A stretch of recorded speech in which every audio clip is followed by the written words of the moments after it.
विद्यार्थियों, चैनल पर आपका हार्दिक स्वागत है। कक्षा 4 का हिंदी विषय का दक्षता आधारित आकलन। कुल प्रश्न 20, समय आपके पास 60 मिनट यानी 1 घंटा। नाम लिख दीजिए, उसके बाद रोल नंबर लिख दीजिए और पेपर को पढ़ना शुरू करते हैं। प्रश्न नंबर 1, दिए गए चित्र में नाम के अंतिम वर्ण से शुरू होने वाला शब्द है।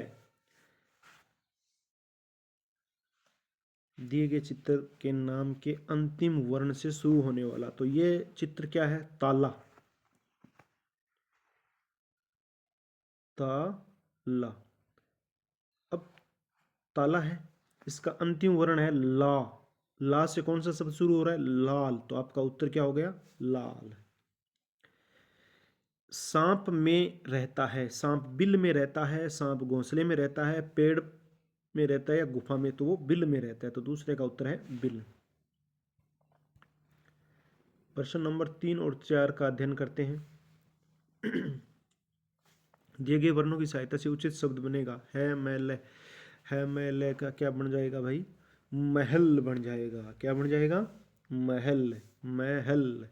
चौथा, नीचे लिखे वाक्यों में शुद्ध वाक्य का चयन कीजिए। उदयपुर नगरी को कहते हैं झीलों की। गलत। उदयपुर को झीलों की नगरी कहते हैं, ये सही है।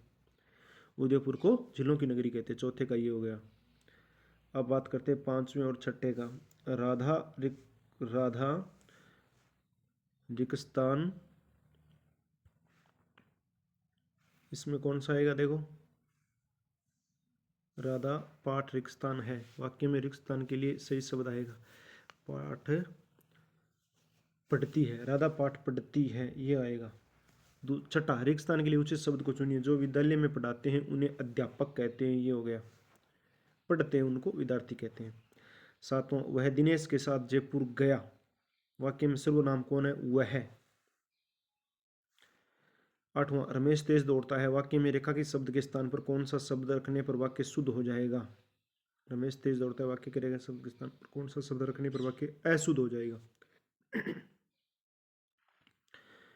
रमेश कल दौड़ता है, रमेश धीरे दौड़ता है, रोज दौड़ता है, बहुत दौड़ता है। तो देखो, कल कल से गलत हो जाएगा। बाकी तो सही है। रमेश धीरे दौड़ता है, सही है। रमेश रोज दौड़ता है, सही है। रमेश बहुत दौड़ता है, ये भी सही है, लेकिन कल लिखने पर गलत हो जाए।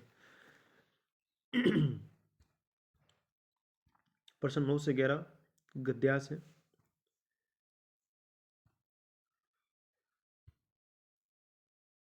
भालू और कछुए की कहानी के आधार पर प्रश्न 9 से 11 के उत्तर दीजिए। दो कछुए नदी के किनारे खेल रहे थे, तभी एक भालू ने उन्हें देख लिया। वह बहुत भूखा था, वह उनकी तरफ दौड़ा। यह देखकर दोनों कछुए तेजी से दौड़े और नदी की तरफ गेंद की तरह लुढ़कने लगे और पानी में पहुंच गए। भालू एक चट्टान पर गिरा और उसका सिर चट्टान से टकरा गया। कछुए तैरकर चले गए, भालू अपना सिर पकड़े बैठा रहा। कहानी में कुल कितने कछुए हैं? तो यहाँ पर दो कछुओं की चर्चा हो रही है। ये देखो, दो कछुए। कछुए भालू से कैसे बचे? पानी में पहुंच गए थे, वे लुढ़क कर पानी में उतर गए। तो आपका 10वें का ए उत्तर है। 11वां भी इसी पैसेज से है।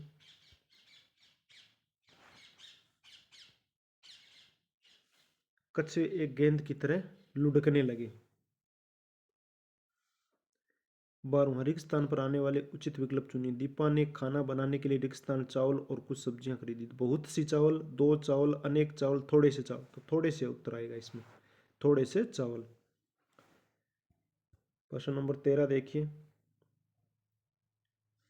रिक्त स्थान के दिन बहन भाई की कलाई पर राखी बांधते हुए खुशी से फूली नहीं समाती है। रिक्त स्थान के लिए उचित शब्द का चयन कीजिए। तो ये रक्षाबंधन के दिन बहन भाई की कलाई पर राखी बांधते हुए खुशी से फूली नहीं समाती। 14 नंबर देखिए। वाक्य पूरा करने के लिए रेखांकित शब्द का विपरीत शब्द चुनिए। ये कहानी रोचक नहीं है, ये तो रेगिस्तान है। ये कहानी रोचक नहीं है, ये तो रेगिस्तान। मतलब उबाऊ, रंगीन, पुरानी, लंबी। ये कहानी रोचक नहीं, अच्छा उबाऊ होगा। ये कहानी रोचक नहीं है, ये तो उबाऊ है। रोचक का उल्टा होता है उबाऊ। विपरीत अर्थ बताना ना। प्रश्न नंबर 15 देखिए क्या है। हिमालय एक विशाल पर्वत है। वाक्य में विशेषण शब्द है, तो पर्वत संज्ञा है और इसकी विशेषता है विशाल। विशाल शब्द आपका क्या हो गया? विशेषण। निम्न में से विशेषण शब्द नहीं है। मोटा बकरा, सही है भाई, मोटी बकरी। गंगा, पतला, पुराना, ये गंगा संज्ञा है, बाकी विशेषण है। ये भी विशेषण विशेषण विशेषण, लेकिन गंगा आपका उत्तर है, क्योंकि ये क्या है? विशेषण नहीं है, संज्ञा है। प्रश्न 17 से 19 पैसेज पढ़ने हैं आपको और फिर उत्तर देने हैं। नारियल एक विशेष फल है जिसमें कुछ ऐसे गुण हैं जो इसे विशिष्ट बनाते हैं। नारियल का ऊपरी भाग जितना रूखा सूखा खुरदरा एवं कठोर होता है उतना ही उसका भीतरी भाग नरम सरस व हितकारी होता है। प्रत्येक मानव का स्वभाव भी नारियल के समान कठोर, अनुशासित, कोमल हृदय व हितकारी होना चाहिए। 17 उक्त गद्यांश का उच्च शीर्षक बताइए। नरम नारियल, रूखा सूखा नारियल, विशेष नारियल, मानव का स्वभाव। तो यहाँ पर उत्तर आपका है मानव का स्वभाव। 18 मानव का स्वभाव नारियल की तरह होना चाहिए से तात्पर्य अनुशासन व कठोर हृदय, अनुशासनहीन, कठोर अनुशासित स्वभाव है, कोमल हृदय, हाँ ये होना चाहिए। अनुशासन कठोर होना चाहिए और हृदय कोमल होना चाहिए।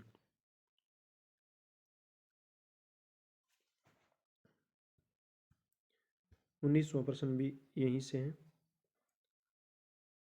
नारियल का सही गुण बताने वाले वाक्य को चुनिए। नारियल में कोई विशेष गुण नहीं होता। नारियल का ऊपरी भाग नरम होता है। नारियल का भीतरी भाग खुरदरा होता है। नारियल का ऊपरी भाग रूखा और भीतरी भाग नरम। यह है उत्तर आपका 19वां। 20वां रिक्त स्थान की पूर्ति कीजिए। बगीचे में खेल रहे हैं, लड़कियां खेल रहे हैं, लड़का खेल रहे हैं, लड़की खेल रहे हैं, लड़के। तो उत्तर आपका होगा ये, लड़के बगीचे में खेल रहे हैं। तो प्यारे विद्यार्थियों, आपने इस वीडियो को अंत तक देखा, इसके लिए आपको बहुत बहुत धन्यवाद। यदि वीडियो पसंद आया है तो आप क्या कर दीजिए, लाइक कर दीजिए, चैनल को सब्सक्राइब कर दीजिए और अन्य साथियों को शेयर कर दीजिए। और भी हम वीडियो लेके आएंगे, जो भी पेपर है आपके वो हल करवाएंगे। फिर मिलेंगे नई क्लास में, तब तक के लिए जय हिंद, जय भारत, वंदे मातरम।